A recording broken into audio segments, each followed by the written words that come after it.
জানেন যে ঐতিহাসিক শোলাকিয়া ঈদ জামাত 198তম ঈদ জামাত পবিত্র ঈদুল আজহা উপলক্ষে এই মাঠে অনুষ্ঠিত হবে।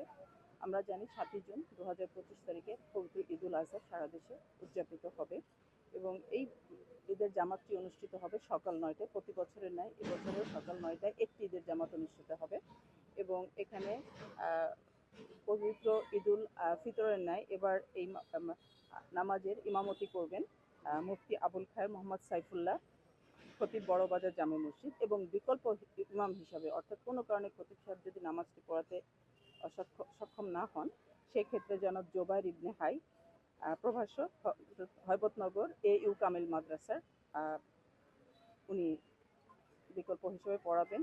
এছাড়া আপনারা জানেন যে মহিলাদের একটি ঈদ জামাত হয়, শোলাকিয়ায় হয় না, এটি আমাদের সরজুবালা বালিকা উচ্চ বিদ্যালয়ে অনুষ্ঠিত হয় এবং এই ঈদ সরজুবালায় মহিলাদের যে ঈদের জামাতটি হবে এটি হবে সকাল 8 ঘটিকায় এবং সেখানে ইমামতি করবেন মাওলানা মোহাম্মদ সানাউল্লাহ, সহকারী মৌলভী, নগুয়া আয়শা আহাদ বালিকা মাদ্রাসা।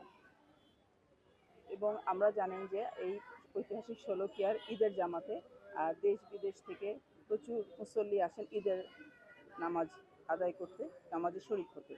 সেই ক্ষেত্রে তাদের থাকা খাওয়ার জন্য বিগত দিনে আমরা যেভাবে ব্যবস্থা করেছিলাম সরকারি ব্যবস্থাপনায়, এবারও সেই ব্যবস্থাটি রেখেছি এবং ঈদ উপলক্ষে বাংলাদেশ রেলওয়ে শোলাকিয়া এক্সপ্রেস নামে দুটি বিশেষ ট্রেনের ব্যবস্থা রেখেছে ঈদের দিন, যাতে কিশোরগঞ্জের বাইরের যে মুসল্লিরা এই ঈদ জামাতে অংশগ্রহণ করবেন, সামিল হবেন, তারা যাতে নিরাপদে আসতে পারেন এবং নামাজ শেষে নিরাপদে স্ব কর্মস্থল বা বাড়িতে ফেরত যেতে পারেন।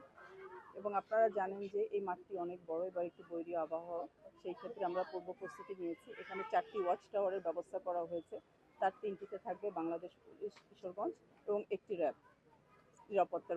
নিরাপত্তার জন্য আমাদের প্রয়োজনীয় সংখ্যক পুলিশ, র্যাব, বিজিবি এবং অন্যান্য আইনশৃঙ্খলা বাহিনী যারা আছেন তাদেরকে চিঠি দেওয়া হয়েছে, তারা যথাসময়ে এসে এই মাঠের নিরাপত্তা নিশ্চিত করবেন। নিশ্চিত নিরাপত্তার ব্যবস্থা রাখা হয়েছে। ফায়ার সার্ভিস আছে, যদি অগ্নিকাণ্ড বা অন্য কোনো ধরনের দুর্ঘটনার আশঙ্কা যেহেতু থেকেই যায়, সেই বিষয়গুলোতে দেখার জন্য ফায়ার সার্ভিসও এখানে তাদের টিম থাকবে। এবং অনেকেই ঈদের জামাতে অংশগ্রহণ করতে এসে অনেক মুসল্লি হঠাৎ করে অসুস্থ হয়ে পড়েন ঈদ জামাতে এসে, তো তাদের চিকিৎসার জন্য আমরা সিভিল সার্জনের মাধ্যমে একটি মেডিকেল টিম রেখেছি, যাতে অসুস্থ মুসল্লিদের যাতে আমরা দ্রুত চিকিৎসা দিতে পারি।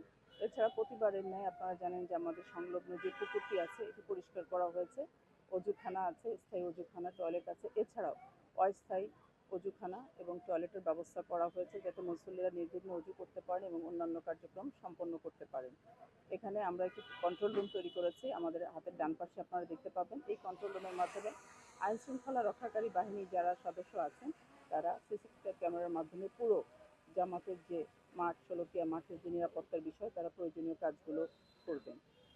আপনারা জানেন আগামী 7ই জুন 2025 এই ঐতিহাসিক শোলাকিয়া ঈদগাহ ময়দানে পবিত্র ঈদুল আজহার 198তম জামাত অনুষ্ঠিত হবে।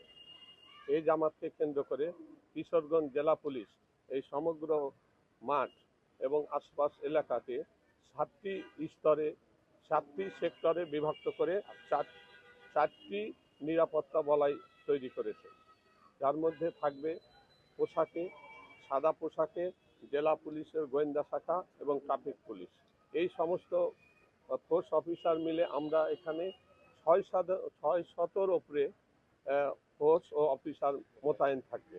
এছাড়া এই এলাকার সার্বিক নিরাপত্তার জন্য আমরা একসাথে র্যাব, বিজিবি, সেনাবাহিনী, জেলা প্রশাসন মিলে একসাথে কাজ করছি।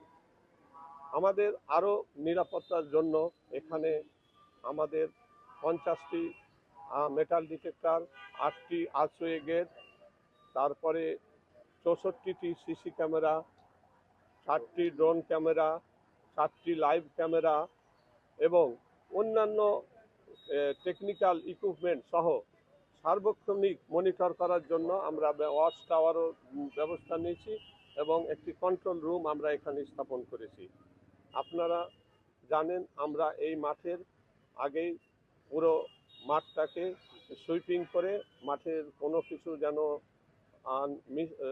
আনওয়ান্টেড জিনিস না থাকে, এটা আমরা আগে থেকে কাজ করেছি এবং ঈদের জামাতের পূর্বে রাত্রের মধ্যে এটা কমপ্লিট করে ফেলবো।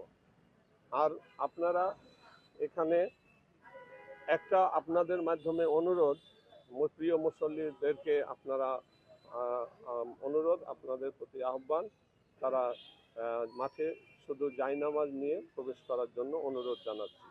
আর এইখানে মুসল্লিদের এবং সবার জন্য নির্বিঘ্নে চলাচলের জন্য 3টি পয়েন্টকে আমরা সাময়িক বন্ধ রাখব। একটা হলো গাইটাল মোড়, বাস স্ট্যান্ড, একরামপুর মোড়, আর ওই ব্রিজ সংলগ্ন, আপনাদের মাঠের ব্রিজ সংলগ্ন একটি স্থান। এরপরে নামাজ শেষে আমরা সাথে সাথে উন্মুক্ত করে দেব।